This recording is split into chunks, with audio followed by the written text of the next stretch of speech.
Graças a paz, irmão Marcos. Se faz, irmão Wilson. Prazer todo meu, irmão. Nessa tarde aqui, nesse podcast, vamos falar um pouco sobre uma doutrina muito apregoada no tabernáculo da fé, sobre a semente da serpente. Os irmãos da mensagem apregou essa pseudodoutrina por anos nos seus púlpitos, nas suas plataformas, como uma verdade máxima, que a serpente teve relações com Eva e nascera Caim. E para começar, irmão Marcos, vou fazer uma pergunta ao Senhor. Existe quantas sementes na Bíblia, irmão? Existe a semente da serpente e a semente de Adão, ou só existe uma semente? Melhor, existe quantas árvores genealógicas, irmão? Muito bem. Irmão Wilson, conforme está escrito no livro Atos dos Apóstolos, eu acredito que é no capítulo 17, Isso. que diz que de um só Deus fez todas as raças, né? Isso. Acredito que é no capítulo 17 do livro de Atos, que fala sobre isso. Isso. Capítulo Deus 17. Criou Adão. Sim. Capítulo 17, Deus versículo criou... 26. É 17 e 22, irmão Wilson? 26. 26. Pois Isso. bem. Então, o começo de tudo foi Adão. Uhum. De Adão, Deus tirou a Eva. Aí, no capítulo 4 do livro de Gênesis, está escrito que Adão conheceu a Eva e ela deu à luz a Caim e a seu irmão Abel. Isso está claro. Esse conhecer foi um ato familiar, um ato sexual que houve entre Adão e Eva. Isso. Então, eu não sei de onde eles tiram essa interpretação de que Caim ele é de uma outra semente. Brana ensinou que a serpente era um animal que andava em pé, que falava, que era quase um ser humano, só que ele não tinha alma. Eu não sei de onde ele tirou isso aí. A gente sabe, né, que foi de fábulas que ele criou essa ideia e passou isso como revelação. Felizmente, o povo do tabernáculo da fé acredita que isso que Brana ensinou foi um dos mistérios que estava escondido no livro do Apocalipse. Mas a gente sabe que foi mais um plágio que ele tirou das fábulas, né? De fábulas judaicas, que não tem nada a ver com o ensino do Evangelho. O senhor citou aí Atos capítulo 17, versículo 26. Sim. Eu vou ler aqui o texto. Diz assim: de um só fez toda a raça humana para habitar sobre a terra, fixando os tempos previamente estabelecidos e os limites exatos em que se deveria habitar. Na concepção do tabernáculo e do profeta da mensagem, diz que existiam duas raças, né? A raça da semente da serpente e a raça de Adão. Mas a Bíblia é bem clara, como o senhor mesmo demonstrou aí na sua fala, que não existe duas raças, existe só uma raça. E qual foi essa raça? Adão e Eva tendo suas prole, ou seja, seus filhos dos seus filhos dos seus filhos. Ou seja, se eu falar que existe duas raças, eu já estou indo de contra a Bíblia Sagrada, irmão. Não é isso mesmo? É verdade. Olha, irmão Wilson, quando a Bíblia diz assim, quando está escrito lá no Evangelho de João, capítulo 3, que Deus amou o mundo de tal maneira. Eu pergunto, nesse caso, Deus não teria amado a todos. Se houvesse uma raça, uma raça da serpente, a serpente macho, como eles têm esse hábito, né, de deixar bem claro, né, a serpente macho, coabitou com Eva. Então Deus não teria amado a esses, né? Se isso fosse verdade. Mas a Bíblia diz que Deus amou o mundo, amou a todos, de tal maneira que deu o seu Filho unigênito, para que todo aquele que nele crê não pereça, mas tenha a vida eterna. Então isso colocaria em xeque até mesmo o plano salvífico, né? Então Deus não teria amado a todos. João capítulo 3, versículo 16. Né? Isso, João capítulo 3, versículo 16. Porque Deus amou o mundo de tal maneira que deu seu Filho unigênito para todo aquele que nele crê, não pereça, mas tenha a vida eterna. Ou seja, Deus, primeiro, não faz distinção de pessoas, não, ou seja, só pela Bíblia que nós apresentamos agora, existe uma raça, não existe duas raças. E outra pergunta, irmão, o sexo e a gravidez foi dentro do jardim ou fora do jardim, irmão? O sexo que gerou a gravidez foi dentro ou foi fora do jardim? Irmão Wilson, não há menção de ato sexual dentro do Jardim do Éden, mas somente após o casal ter sido lançado fora do jardim é que pela primeira vez a gente observa a passagem na Escritura onde diz que no capítulo 4, logo após eles terem sido lançados fora do jardim, capítulo 4 do livro de Gênesis, está escrito que então Adão conheceu a sua esposa Eva e ela concebeu, no capítulo 4. Não há menção desse conhecer, do ato sexual, do ato familiar dentro do jardim, mas somente após eles terem sido lançados fora do Jardim do Éden. Isso é o que eu vejo, né? Isso. E é bem interessante, irmão. Gênesis capítulo 3, versículo 23, diz que Deus os expulsou do jardim. Gênesis capítulo 3, versículo 23, Deus expulsou do jardim. Quando expulsou do jardim é o homem e a mulher, pois o homem é a cabeça da mulher, logo foi expulso o casal. E no versículo 24, a Bíblia diz que Deus pôs querubins para guardar o caminho da árvore da vida, para eles não voltarem.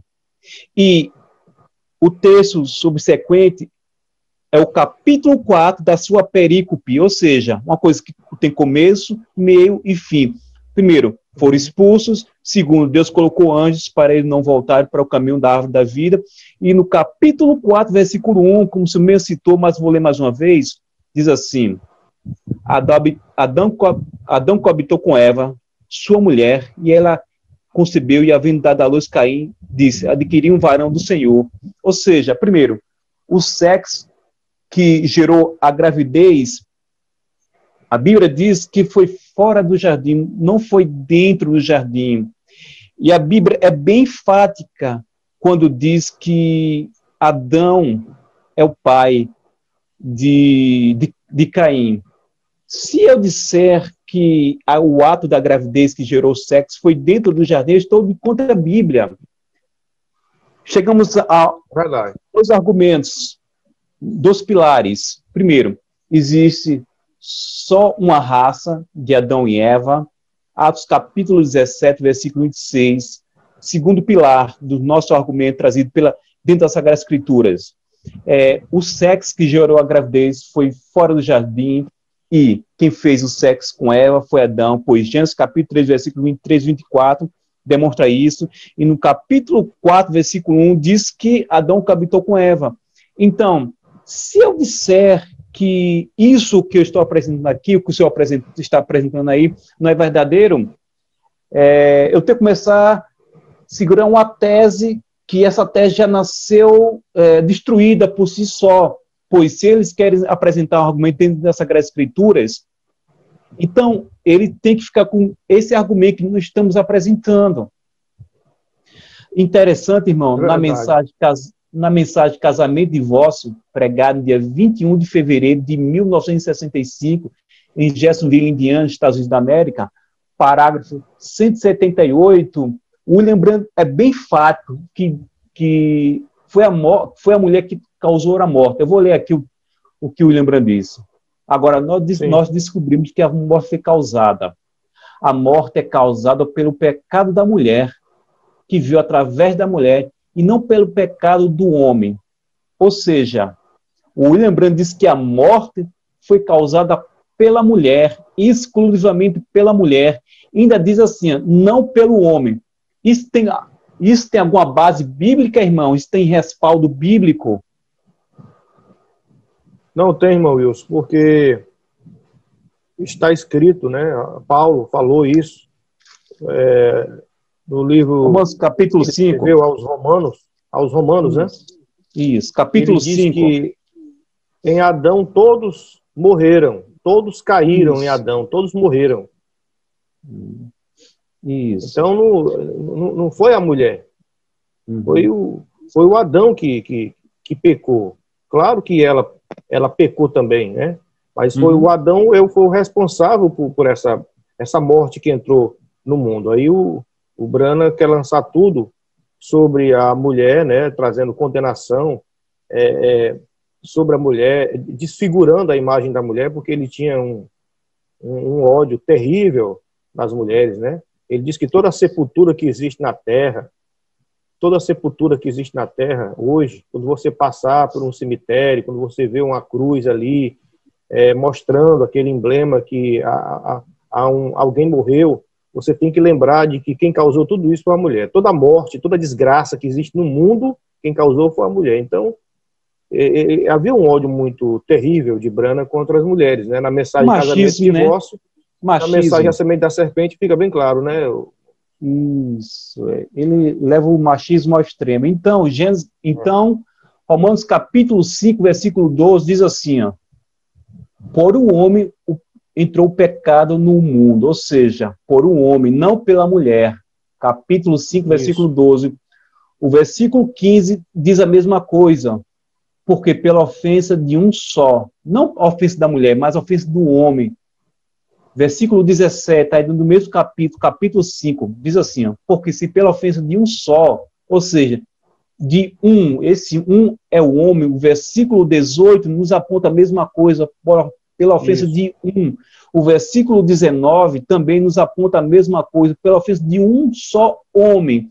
Ou seja, mais uma vez, essa tese que a morte foi trazida pela mulher é espúria. E de onde William Branham pegou essa tese, irmão, que a morte foi causada pela mulher? Você pode falar alguma coisa sobre isso? Outro dia, eu conversando com você, até você me citou, né, de que ele pegou isso de um livro apócrifo, né? Isso. Eclesiástico. No Eclesiástico, que nós não temos na nossa Bíblia protestante, mas está na Bíblia católica. Isso. E tem uma passagem que fala que foi a mulher a culpada, né? Da morte entrado no mundo, né? Isso. Versículo então, 25. Ele deve ter pegado de apócrifo, né? Isso, perfeitamente. Eclesiástico, capítulo 25, versículo 33, que nos diz: foi pela mulher que começou o pecado, e é por causa dela que todos morremos. A mesma coisa que o William Branham usa, essa mesma argumentação, que a morte foi causada pela mulher, que todos morremos, essa mesma argumentação que o William Branham usa na mensagem de casamento e divórcio, parágrafo 178, que eu li agora há pouco. Então, isso é um texto espúrio, e a Bíblia contradiz essa falácia, essa argumentação. Mas os irmãos da mensagem... Pois não. Sim. Não, fica à vontade. Eles usam muito aquela passagem lá em João, no capítulo 8 de João, versículo 44, que diz, eu estou com essa passagem aqui marcada, né? Que diz assim, ó. Sim. Vós tende por pai ao diabo, e quereis satisfazer o desejo do vosso pai. Ele foi homicida desde o princípio, e não se firmou na verdade, porque não há verdade nele. Quando ele profere mentira, fala do que lhe é próprio, porque é mentiroso e pai da mentira. Eles gostam muito de usar essa passagem para sustentar essa doutrina da semente da serpente, que há uma descendência realmente literal. Mas se você voltar um pouquinho aqui, no versículo 37, Jesus diz assim: bem sei que sois descendência de Abraão. Então, o diabo era pai desses que queriam matar a Jesus, mas apenas no sentido espiritual, não no sentido espiritual. físico. Isso. Porque o Brana diz que espiritualmente eles eram filho do diabo e fisicamente filho da serpente. Mas não é o que nós entendemos aqui, porque Jesus deixa bem claro que esses judeus que queriam matar Jesus, eles eram descendentes de Abraão, realmente. Eles não eram fisicamente da serpente, mas espiritualmente eles eram do diabo, espiritualmente, no sentido deles, de livre e espontânea vontade, né, deliberadamente, eles faziam a escolha deles de fazer aquilo que Satanás faz, que é matar, que é odiar. Não que, literalmente, Satanás tenha usado as habilidades da serpente para introduzir aqui a sua semente. Isso não tem nenhuma base de sustentação nas Escrituras. E é bem interessante que o irmão levantou essa argumentação, e Cristo diz também no mesmo capítulo, agora no versículo 56, diz assim: vosso pai Abraão alegrou-se por ver o meu dia, ele o viu e alegrou-se, regozijou-se. Ou seja, Cristo diz no versículo 37 do capítulo 8 que eles eram da descendência de quem? De Abraão, ou seja, sanguineamente, mas espiritualmente tinha um pai. Quem é esse pai? Satanás, pois eles fazem a obra do inimigo, logo tem um pai. Mas no versículo 56, Cristo deixa bem específico: olha, vosso pai Abraão alegrou-se ao ver o meu dia. Ou seja, espiritualmente ele tem um pai, pois ele fez a escolha. Todo ser humano tem uma escolha: ou segue a Cristo ou segue ao inimigo. Não existe meio termos. Ou você tem Cristo ou não tem Cristo. E os irmãos da mensagem, ainda para segurar essa afirmação, ainda que seja espúria, estamos demonstrando aqui, ele cita 1 de João, capítulo 3, versículo 12. Ele diz assim, o versículo 12, o capítulo 3 de 1 de João: não como Caim, que era do maligno, e matou seu irmão. E por que o matou? Porque as suas obras eram mais, e as de seus irmãos eram justas. Ou seja, eles pincelam um texto fora do contexto. É bem interessante, irmão, que toda vez que eu pincelar um texto fora do contexto, ou seja, arrancar um texto fora do contexto, o texto vai falar o que eu queira, mas não o que o Espírito Santo se propôs a falar pelo autor, pela pena do autor chamado João. Mas o contexto, se nós lemos o contexto, nós vamos ler o contexto nos aponta outra coisa. Vamos ler o contexto. Capítulo 3, versículo 8, que diz assim, aquele que pratica o pecado procede do diabo. Ou seja, aquele que pratica o pecado, não o ato sexual, é do diabo. Ou seja, não nasce no ato sexual os filhos do diabo, mas aquele que pratica o pecado. Porque o diabo vive pecando desde o princípio. Para isso, o Filho de Deus se manifestou, para destruir as obras do inimigo. Agora, contrapartida, como nascem os filhos de Deus? Espiritualmente também. Veja só como é. Agora o versículo 9.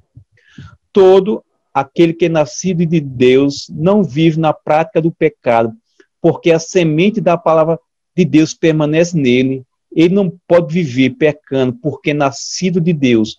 Ou seja, tanto o inimigo, os filhos do inimigo nascem por escolha, espiritualmente, os filhos de Deus nascem por escolha e espiritualmente. Agora, versículo 10. Nisso sabemos quem são os filhos de Deus e os filhos do inimigo. Quem não pratica a justiça não procede de Deus. Ou seja, quem não pratica a justiça, não um ato sexual, procede de Deus. Procede de Deus. Nem aquele que não ama a seu irmão. Ou seja, quem não ama o seu irmão, quem não pratica a justiça, não nasceu de Deus. Aí vamos para o versículo 12. Como Caim que matou seu irmão. Caim praticou a justiça, Caim amou seu irmão. Não, foi completamente diferente. Ele praticou a injustiça e ainda matou seu irmão. Ou seja, o contexto vai explicar o texto, não o texto vai explicar o contexto. E eu fico pensando, se toda vez que eu isolar um texto de qualquer livro, ou do livro sagrado, para os cristãos, que é a Bíblia, o texto vai falar o que eu queira, não o que o texto se propôs a falar pela pena do autor. Irmão, o que o irmão tem a me dizer de Gênesis capítulo 3, versículo 15? Gênesis capítulo 3, versículo 15. Bem, irmão Wilson, é exatamente essa passagem aí que dá, eles querem dar, que eles querem que dê base, né, para essa doutrina, porque está escrito que em Gênesis 3,15, vou até ler aqui, sobre duas sementes ali. Eles falam que antes do capítulo 4, houve um ato entre a serpente e a mulher, e ela engravidou, e quando ela foi ter com Adão, ela já levava a semente no ventre dela. Ele chega a dizer, o Brana, que a mulher teve com a serpente pela manhã e teve com o Adão à tarde, mas ela já havia perdido a virgindade dela com a serpente. É um negócio assim meio difícil, estranho, sabe? né? De você aceitar. É. Mas Não, Gênesis 3,15, né? 15, isso. Diz assim: e porém inimizade entre ti e a mulher, e entre a tua semente e a sua semente. Esta te ferirá a cabeça, e tu lhe ferirá o calcanhar.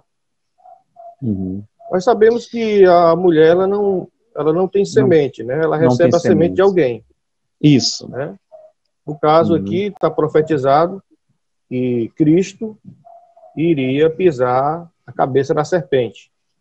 Por sua vez, ele também seria ferido. Isso. Seria ferido. O próprio Deus está profetizando aqui a vinda do Salvador. Mas esta semente aqui, ela tem que ser espiritual. Por conta das passagens, até mesmo que você leu, que esse tipo de semente, da qual os filhos de Deus eles nascem, essa semente é a palavra de Deus que é semeada no coração do homem quando ele aceita o evangelho, a boa nova. Então ele nasce de novo. Assim como também a semente do mal, ela vem por conta de todo tipo de injustiça, quando a pessoa não tem amor pelo seu próximo, como Caim, né, que matou a seu irmão Abel, porque as suas obras elas eram injustas. Então aqui eu não vejo aqui nenhuma vamos dizer assim, base para essa descendência ser no sentido literal, essa descendência da serpente, mas espiritual, né? Todo aquele que não pratica a justiça, que pelo contrário levanta-se contra seu irmão, como no caso aqui está profetizado que haveria, durante toda a história, essa semente que iria perseguir aqueles que são de Deus, né?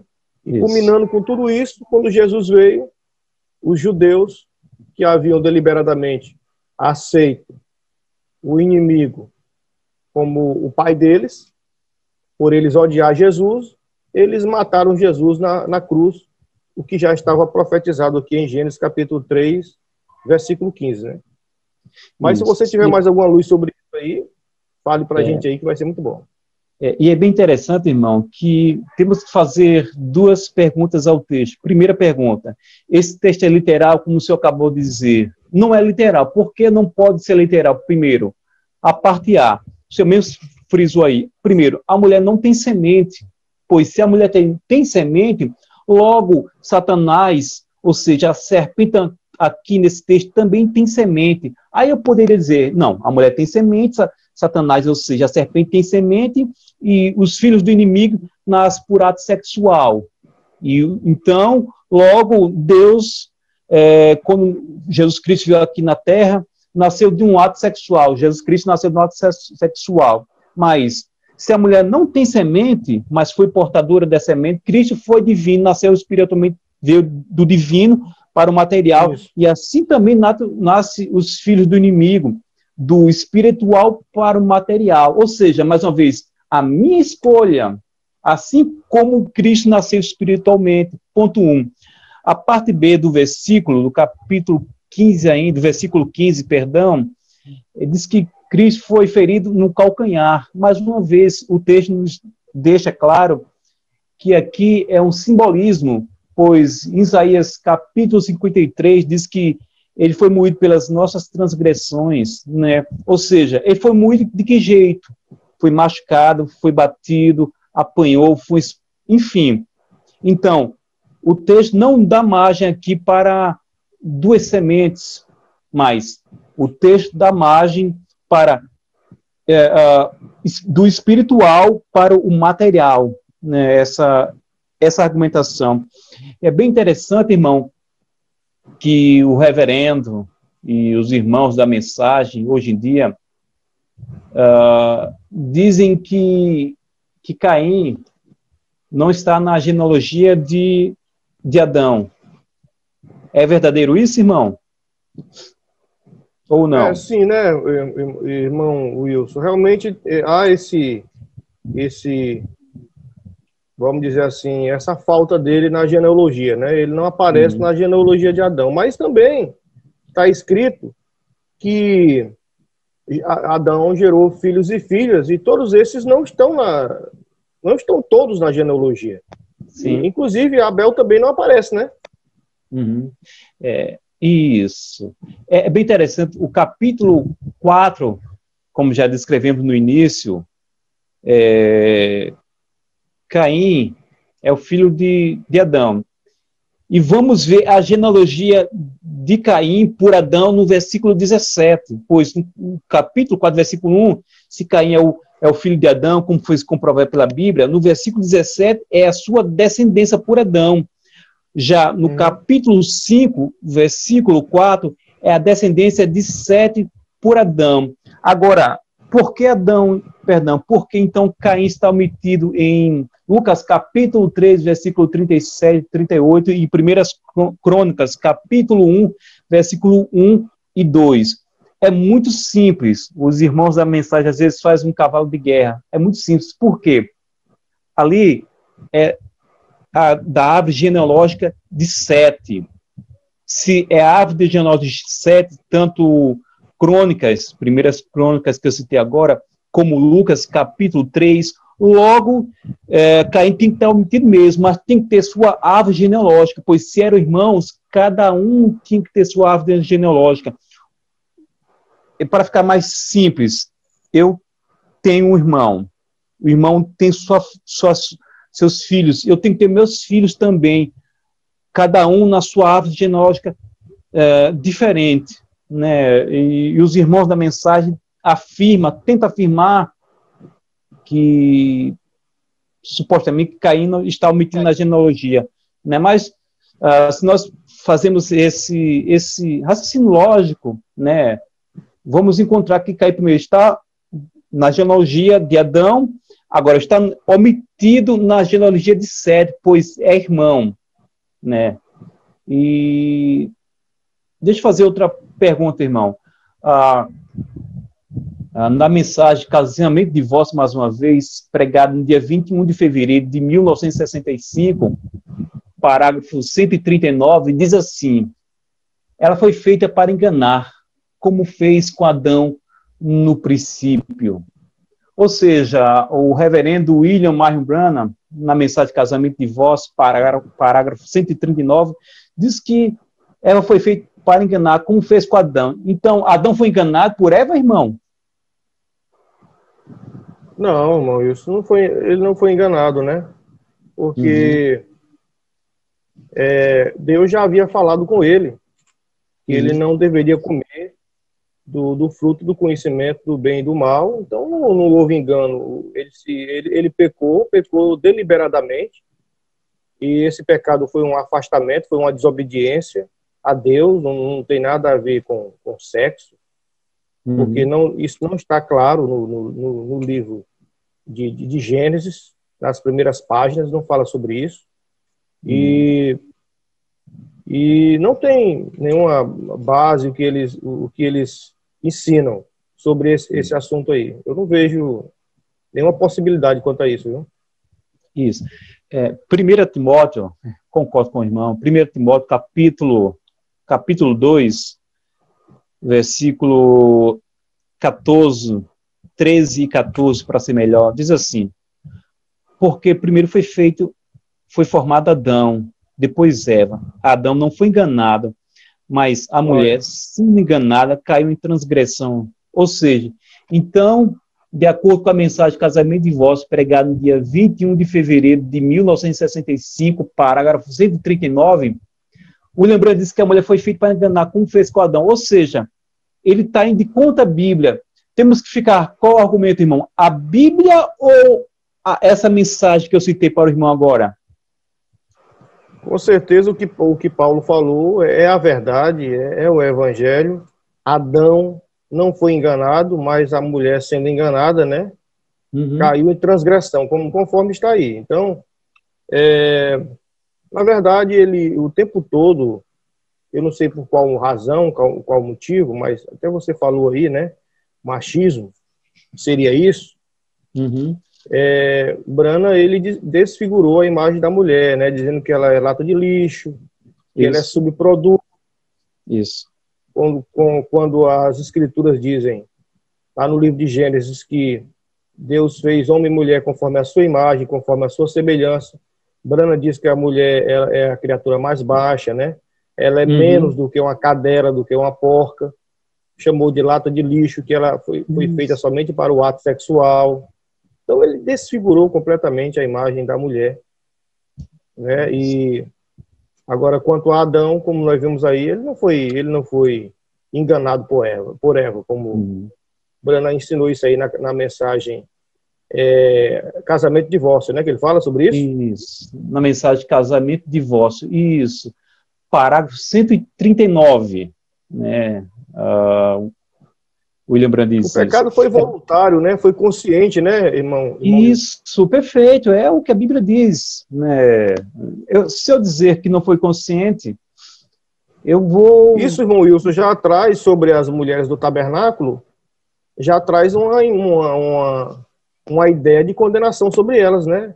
Isso, um peso, condenação. Ficam se autocondenando, né, o tempo todo, de pensar que elas é a causa de toda a desgraça que há no mundo, né? Isso. Traz uma submissão ao homem, né? Uma submissão, assim, de uma forma, vamos dizer assim, exagerada, né? Tipo, isso, irmão, concordo. Elas aceitar que elas não são realmente pessoas importantes para Deus.